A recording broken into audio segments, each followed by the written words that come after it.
Honestly, I still can't believe this happened. I mean, who starves a child? Who looks at a defenseless kid? A child who has already been through so much, and decides, nope, not going to feed you? It sounds like something out of a horror movie, right? But it was my reality, my living nightmare, for a terrifying period of my life. I'm here to tell you the story of the woman I still, to this day, consider the most evil person I have ever encountered. My foster mom, Brenda. And I need you to tell me, was I wrong for taking matters into my own hands? Would you have done the same thing if you were me? A frightened, hungry kid with no one else to turn to? Because even now, years later, the guilt sometimes gnaws at me, even though I know, deep down, I did what I had to do. It all started when I was 7 years old. My biological parents, well, they weren't exactly winners. My mom was battling addiction, and my dad was mostly absent, working long hours and trying to keep his head above water, but ultimately failing to keep a stable home for us. There were a lot of arguments, a lot of empty cupboards, and a lot of nights spent feeling scared and alone. Child Protective Services had been involved for a while, making visits, giving warnings, and trying to get my parents to clean up their act. But eventually they decided it wasn't enough. One day, a social worker came to our tiny apartment, her face a mixture of pity and determination, and told me I was going to live with a foster family. I didn't understand what was happening, not really. All I knew was that I was leaving everything I'd ever known, even if everything wasn't much to begin with. I packed my meager belongings into a small backpack, a few worn clothes, a tattered teddy bear, and a faded drawing I'd made for my mom. I remember looking back at her, standing in the doorway, tears streaming down her face, and feeling a pang of something I couldn't quite name. Sadness? Resentment? Hope? All of them, perhaps. The social worker, a kind woman named Ms. Evans, drove me to Brenda's house. It was a nice house, much bigger and cleaner than my own. 2 stories, a neatly manicured lawn, and even a swing set in the backyard. From the outside, it looked like a dream come true. Brenda met us at the door, a wide, almost too bright smile plastered on her face. She was a woman in her late 40s, with perfectly coiffed blonde hair and eyes that, even then, seemed to hold a hint of something cold, something calculating. She hugged me, a strangely stiff embrace, and introduced me to her own 2 children, Mark and Lisa, who were a couple of years older than me. They seemed nice enough, though a bit reserved. Ms. Evans went over some paperwork with Brenda, talked about my routine, my preferences, and most importantly, my dietary needs. I was a growing boy, she emphasized, and needed regular, nutritious meals. Brenda nodded, smiling, assuring Ms. Evans that I would be well taken care of, that I would be treated like one of her own. Those words, one of her own, would echo in my mind for years, taking on a cruel, ironic meaning. The first few days were okay. Brenda seemed attentive, asking me about school, helping me unpack. She cooked dinner, and while it wasn't gourmet, it was food. Real food. I was cautiously optimistic. Maybe, just maybe, this was my fresh start. But the facade began to crack, slowly at first, and then with a terrifying speed. It started with small things. My portions at dinner were noticeably smaller than Mark and Lisa's. When I asked for seconds, Brenda would give me a tight smile and say, Now, we don't want to overeat, do we? You'll get plenty at breakfast." But breakfast was often just a bowl of cereal, and lunch, a sandwich with the bare minimum of filling. I was always hungry. My stomach rumbled constantly, a gnawing emptiness that became my unwelcome companion. Then came the rules. Brenda had a rule for everything, and these rules seemed to apply selectively to me. Mark and Lisa could snack whenever they wanted, grabbing cookies or fruit from the pantry. If I dared to even look in that direction, Brenda's voice would cut through the air, sharp and reprimanding. "That's not for you, young man. You had your meal. We don't waste food around here." But it wasn't about waste, it was about control. It was about denying me. I started to notice that when Brenda went grocery shopping, she would come back with bags full of treats, ice cream, chips, candy. And these items would magically disappear into a locked pantry, a pantry that only she had the key to. Mark and Lisa would sometimes get a special treat from it, but I never did. The hunger became a constant ache. It was more than just physical, it was emotional. I felt humiliated, like a burden, like I wasn't worthy of nourishment. I started losing weight. My clothes, which were already a bit loose, began to hang off me. I felt weak, tired all the time. School became a struggle. It was hard to concentrate when my stomach was growling so loudly I feared everyone could hear it. I remember one day my teacher, Mrs. Davis, asked if I was feeling all right because I looked pale and wasn't paying attention. I just mumbled something about not sleeping well, too ashamed to admit the truth. Things escalated.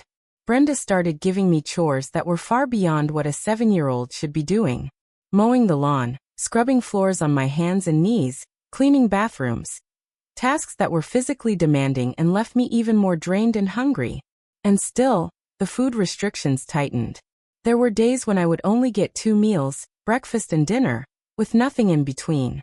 Sometimes, if I misbehaved, which could be anything from leaving a toy out to accidentally spilling a glass of water, Brenda would punish me by withholding a meal entirely. "No dinner for you tonight," she'd say with that same tight smile. "Maybe that will teach you to be more careful." My heart would sink, a cold dread washing over me. I tried talking to Mark and Lisa. I asked them if they noticed what was happening, if they thought it was fair. Mark, the older one, just shrugged, avoiding my gaze. "That's just how Mom is," he mumbled and walked away. Lisa, who was a bit gentler, looked genuinely uncomfortable.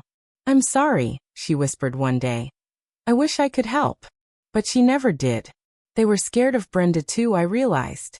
Her cruelty wasn't reserved just for me. It extended to them in more subtle ways, through fear and manipulation.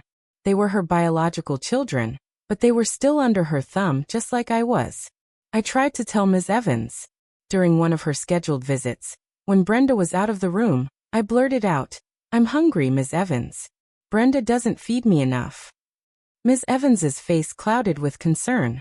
She looked at me, really looked at me, and I could see the alarm in her eyes.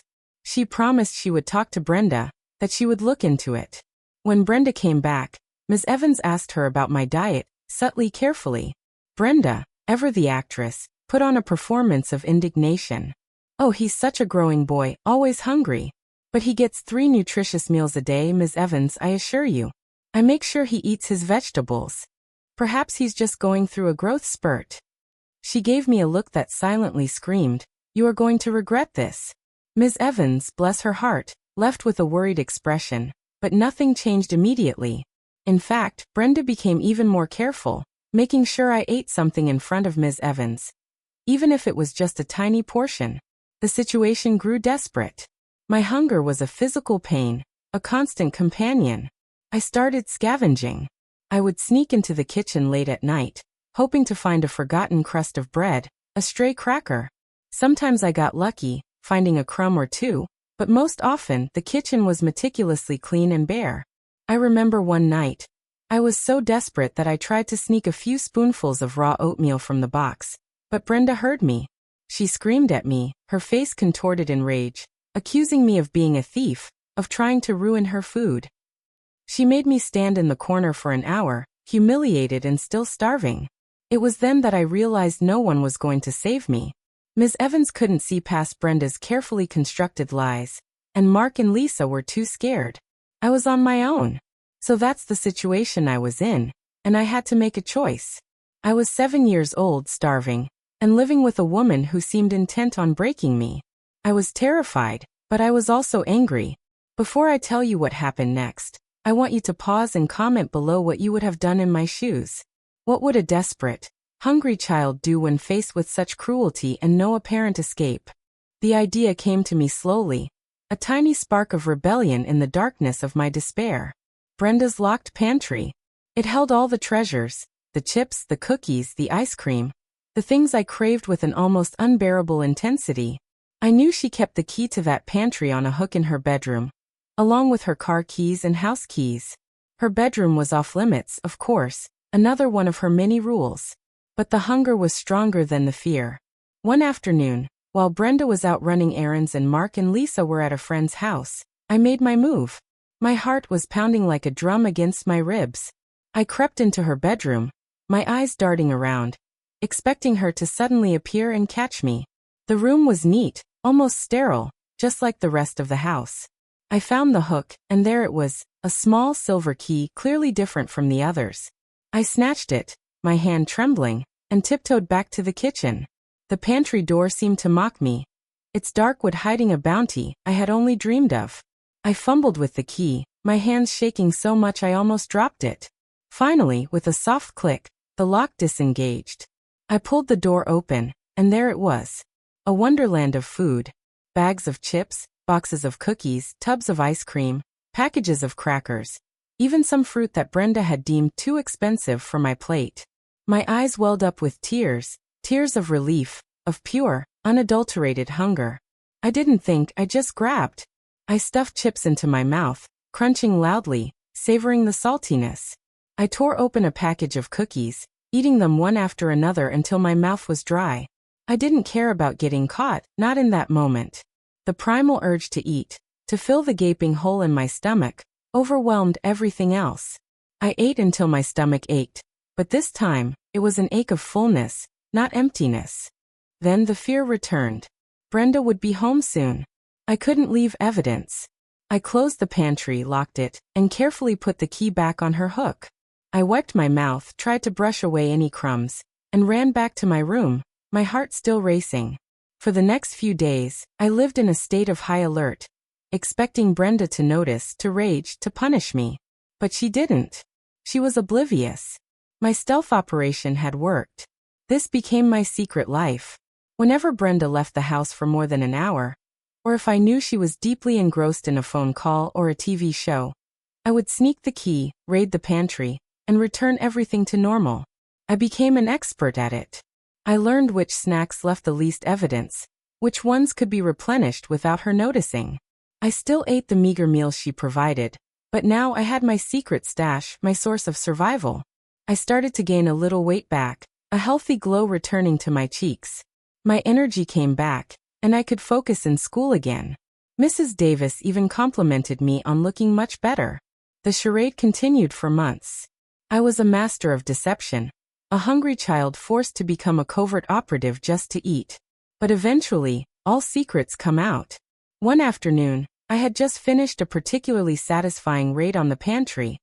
A full box of chocolate chip cookies and a bag of pretzels. When I heard Brenda's car pull into the driveway, panic seized me. I quickly locked the pantry, fumbled with the key, and rushed back to her room. But as I reached for the hook, my hand trembled, and the key slipped from my grasp, clattering loudly on the hardwood floor. Brenda's voice, sharp and angry, cut through the silence. "What was that noise?" she yelled from downstairs. My blood ran cold. I knew I was caught. She stormed into the room, her eyes narrowed, taking in the scene, me frozen, the key at my feet. Her gaze traveled from the key to my slightly swollen cheeks, to the crumbs I'd missed on my shirt. Her face turned crimson, a vein throbbing in her forehead. "You little thief!" she shrieked, her voice shaking with a rage I had never seen before. "You snuck into my room. You stole my food." She grabbed me, her fingers digging into my arm, and dragged me back to the kitchen.